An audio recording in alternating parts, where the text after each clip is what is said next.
नमस्कार. विशेष या भागामध्ये आपल्या सगळ्यांचं स्वागत. मी प्रसाद काथे. इंद्रजित सावंतला धमकी देण्याचं प्रकरण आणि शिवरायांच्या अपमानाचा आरोप अशा दोन प्रकरणांमध्ये हवा असलेला प्रशांत कोरटकर अद्याप मुक्त आहे. तो मुक्त का आहे असा सवाल शिवप्रेमी विचारतायत. मंगळवारी कोल्हापुरात झालेल्या न्यायालयीन कार्यवाहीमध्ये न्यायालयानं आपला निकाल राखून ठेवलाय. त्यामुळे कोरटकरला अद्याप अटक होणार की नाही याबाबत स्पष्टता आलेली नाही. आता मुद्दा आहे तो सरकारच्या भूमिकेचा. कोरटकरच्या जामीन अर्जावर सरकार काय म्हणतंय हे लक्षात घ्यायला हवं, कारण सरकार त्याला पाठीशी घालतंय असा आरोप आतापर्यंत होतोय. कोल्हापूर सत्र न्यायालयानं मंगळवारी आपला निकाल राखून ठेवला. जामिनाच्यासाठी प्रत्यक्ष हजर होण्याच्या तरतुदीपासून कोरटकर स्वतःची सुटका करून घेऊ पाहतोय. न्यायालयात काय घडलं ते पहा. सगळ्यात आधी तर प्रशांत कोरटकरच्या वकिलांनी म्हटलं की या प्रकरणामध्ये त्याला जामीन मिळायला हवा. मात्र कोरटकरच्या वकिलांनी ज्या वेळेला जामीन मागितला त्या जामिनाच्या नंतर न्यायालयाने आपली भूमिका स्पष्ट केली आणि उच्च न्यायालयानं त्याला कोल्हापूरच्या न्यायालयामध्ये अर्ज करा असं सांगितलं. मुंबई उच्च न्यायालयामध्ये प्रशांत कोरटकरला ज्या पद्धतीनं दिशानिर्देश दिले गेले त्यानंतर हे प्रकरण कोल्हापूरच्या न्यायालयात वर्ग झालं. कोल्हापुरात पुन्हा एकदा सुनावणी झाली आणि तिथे इंद्रजित सावंत म्हणाले की कोरटकरला प्रत्यक्ष हजर करावं लागेल. त्यावर कोरटकरचं म्हणणं आहे की प्रत्यक्ष हजर होण्याची गरजच नाहीये. सामंतांचं म्हणणं होतं हजर होणार नसेल तर कोरटकरला जामीन देऊ नका. प्रत्यक्ष हजर न होता जामीन मिळू शकतो असा बचाव त्यावेळेला कोरटकरच्या वकिलांनी केला. यामध्ये सरकारनंही आपली भूमिका मांडली आणि अधिक तपास करण्यासाठी कोरटकरचा ताबा हवा आहे अशी भूमिका त्यांनी घेतली. तर कोरटकरच्या वकिलांनी बचावात्मक भूमिका घेत तपासामध्ये आपण पूर्ण सहकार्य करतोय असं न्यायालयाच्या निदर्शनास आणून दिलं.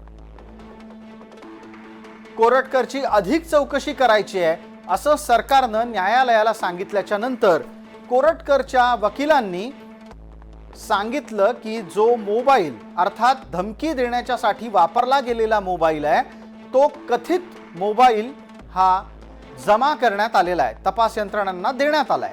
मात्र धमकी देण्याच्यासाठी कथितरित्या वापरलेला मोबाईल हा कोरटकरनी फॉर्मॅट करून तपास यंत्रणांना दिलाय असं सरकारने म्हटलं. त्यावर उत्तरादाखल कोरटकरांचे वकील म्हणाले की सरकारनं सीडीआरच्या द्वारे आवश्यक ती माहिती मिळवलेली आहे. यावर सरकारचाही युक्तिवाद होता आणि मग सरकारचं म्हणणं होतं की अधिक तपासणीच्यासाठी कोरटकरला ताब्यात घेणं गरजेचं आहे. इथेच सगळ्यात महत्त्वाचा मुद्दा येतोय, कारण आतापर्यंत सरकार कोरटकरला अटकेपासून संरक्षण देतं असा आरोप होत होता. मात्र आजच्या कोल्हापूरच्या न्यायालयीन सुनावणीमध्ये सरकारनं थेट भूमिका घेतली आहे हे आपण पाहू शकतो.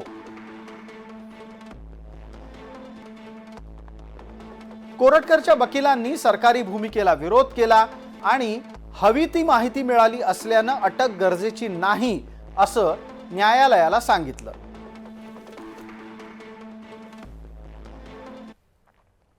यानंतर न्यायालयानं आपला निकाल राखून ठेवला.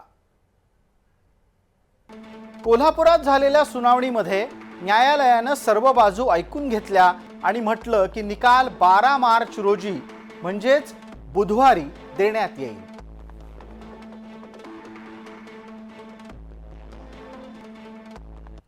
इंद्रजित सावंत हे जे मुख्य तक्रारदार आहेत, ज्यांना प्रशांत कोरटकर नावाच्या तथाकथित पत्रकारांनी अनेकदा धमक्या दिल्या आणि फोनवरून जो संवाद त्यांनी केला तेव्हा छत्रपती शिवाजी महाराज, छत्रपती संभाजी महाराज यांच्याबद्दल अत्यंत अवमानकारक, बेअब्रू करणारे वक्तव्य त्यांनी केले. त्यांनी ब्राह्मण आणि मराठा असा संघर्ष लावण्याचा प्रयत्न त्याच्या वक्तव्यातून केला आणि ब्राह्मण मुख्यमंत्री असल्यामुळे आमचंच राज्य आहे, परशुरामाचा परशु तुला दाखवतो, अशा पद्धतीने अत्यंत हिंसक भाषा वापरलेली आहे. मुख्यमंत्री देवेंद्र फडणवीस यांचा याला पाठिंबा असेल असं मला वाटत नाही.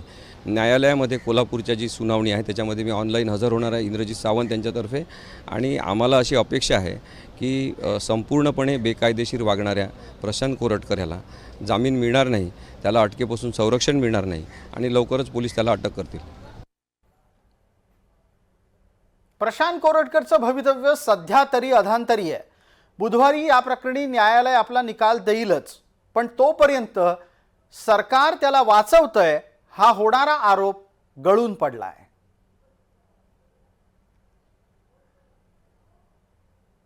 जे मुख्य तक्रारदार आहेत, ज्यांना प्रशांत कोरटकर नावाच्या तथाकथित पत्रकारांनी अनेकदा धमक्या दिल्या आणि फोनवरून जो संवाद त्यांनी केला तेव्हा छत्रपती शिवाजी महाराज, छत्रपती संभाजी महाराज यांच्याबद्दल अत्यंत अवमानकारक, बेअब्रू करणारे वक्तव्य त्यांनी केले.